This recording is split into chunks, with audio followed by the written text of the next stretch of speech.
Automobiles have existed for decades, and with every passing year they have been improving. This iterative development has brought us the advanced features that the modern cars can offer. Likewise, membrane keyboards have existed for a number of decades, with gradual improvements made to them as time passed by. And we have arrived at the Logitech Mx Keys. Is this the pinnacle? Is this the height of what a membrane keyboard can be? Have we reached the top?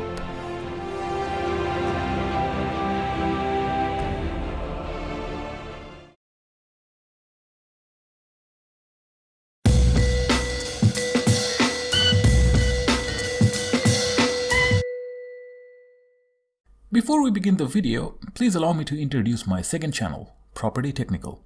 Recently, we finished the Project Alpha and I'd love you to join me in a tour of the finished house. Now, let's start with the video. First, let's cover the brief. Why? Why did I venture to purchase the Mx Keys? Well, with the recent pandemic, like many of us, I've been working from home. I have been juggling between my work laptop and my personal computer, so a multi-device keyboard was needed. The K345, while a reasonable keyboard, was totally not suitable for the task. So to solve the problem, I switched to using K380. The K380 connects over Bluetooth and can connect to 3 devices.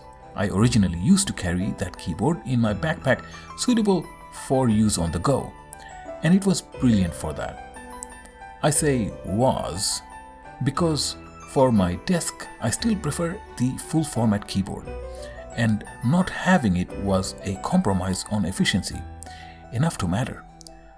Now, over at my wife's desk there is a MK850.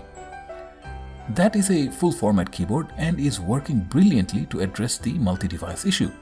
But I can't get that because it is sold as a combo with a M720 mouse, and I already have that, and I don't want another one. Paying a little extra, I got the Mx Keys. We will talk more about the price points near at the end of the video, and it is an important thing to talk about.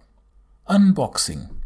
Well, from the very get-go, Logitech is aiming to present the Mx Keys as the cream of the crop, the premium grade. When we pull out the outer cover, we have the logo in gloss black and the rest is in satin black on black, kind of like modern art.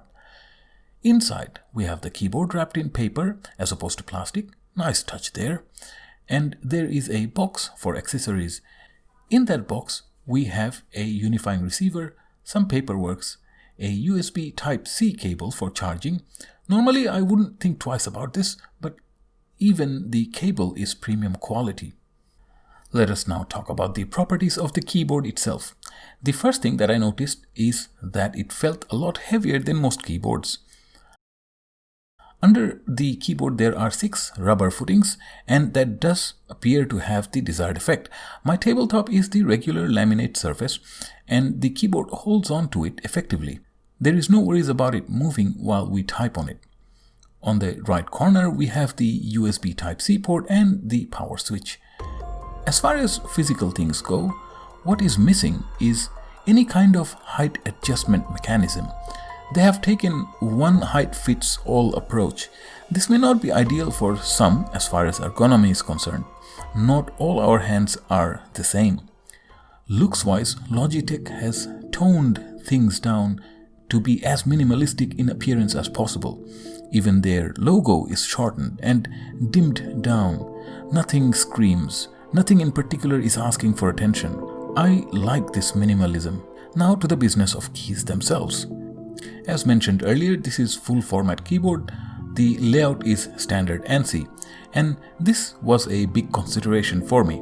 And those who rely on muscle memory for typing, if the layout was not standard, I would not have purchased it. The keyboard is also sold in ISO format in some other parts of the world. You may want to pay attention to this at the time of purchasing, as I have found the Logitech website itself displaying 2 formats in the same page, which can easily lead to some confusion. There are 4 additional buttons for calculator, print screen, menu and lock computer. I'm glad to see dedicated keys for them and without compromising the overall layout of the keyboard. The keys are backlit and it lights up if we bring our hands over it without even touching it. Logitech has used proximity sensors for this purpose. The prints on the keys are not really prints as such. They are translucent plastic, so the alphabet themselves light up.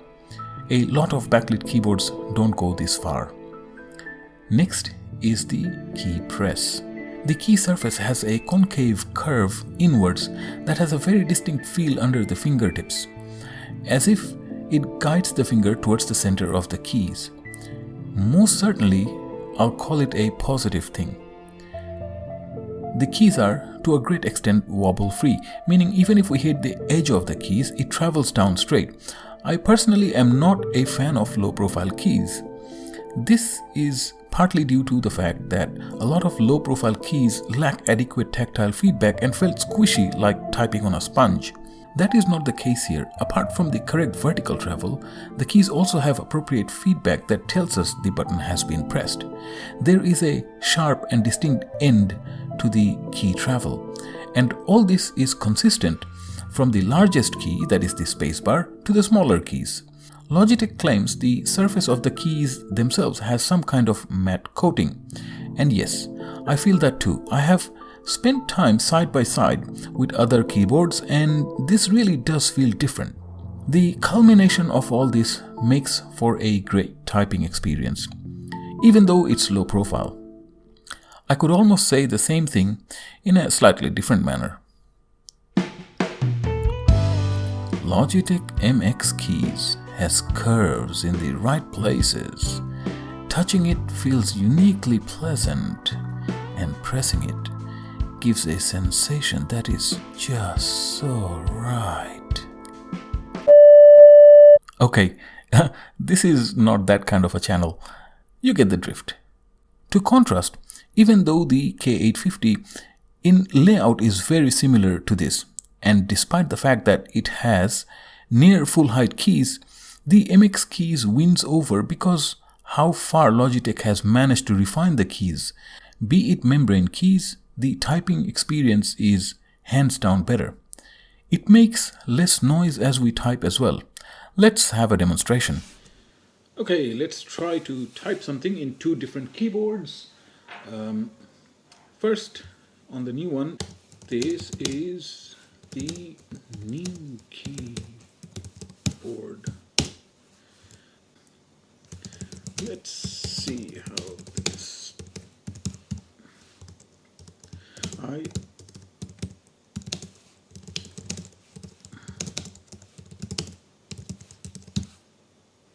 Okay, let's try the old one. This is the old keyboard. I shall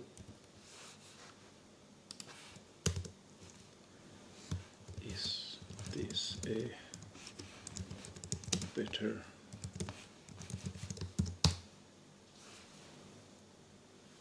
Apart from the physical aspects, Logitech Options software is most certainly a value add. It allows the keyboard to be further customized.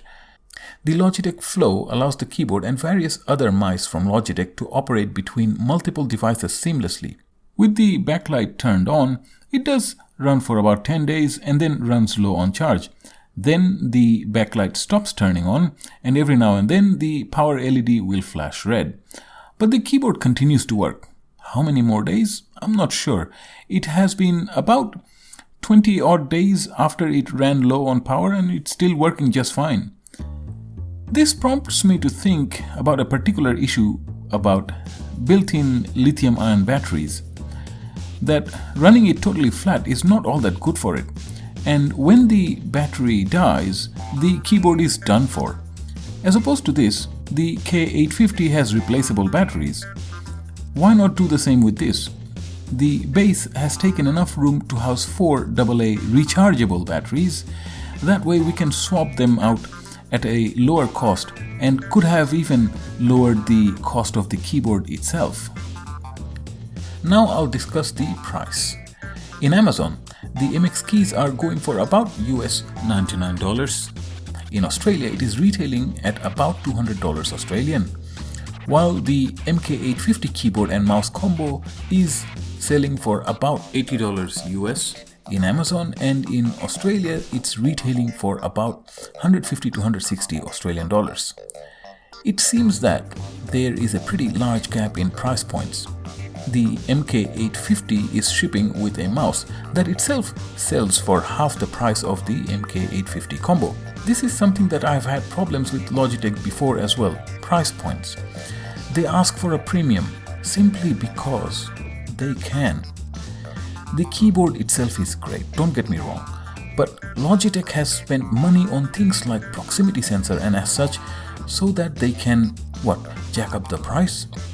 I can honestly say that I'm left with a bit of a feeling that I do not see where my $200 worth is in this, although I admire the keyboard for what it is. The MX Keys may be out of budget for a lot of people, but those who want a great keyboard or charge it to the company account perhaps because they are setting up their work from home station or something, this is a nice thing to have. Price tag apart, the MX Keys is certainly a segment leader and has raised the bar in many ways. This was not a sponsored video, but rather a video supported by you. Your subscription helps us grow the channel, and I have shared affiliate links in the description below if you are about to make any purchase or just for checking the latest price. If you use those links, it helps fund this channel at no cost to you. Again, I thank you for watching this video. If I have missed anything, please do let me know in the comment section below. I welcome you to my second channel as well. It is very different from this one. In Property Technical, I discuss various topics relating to properties and how you can benefit from the knowledge. I look forward to seeing you in the next video. Until then, you take care of yourself.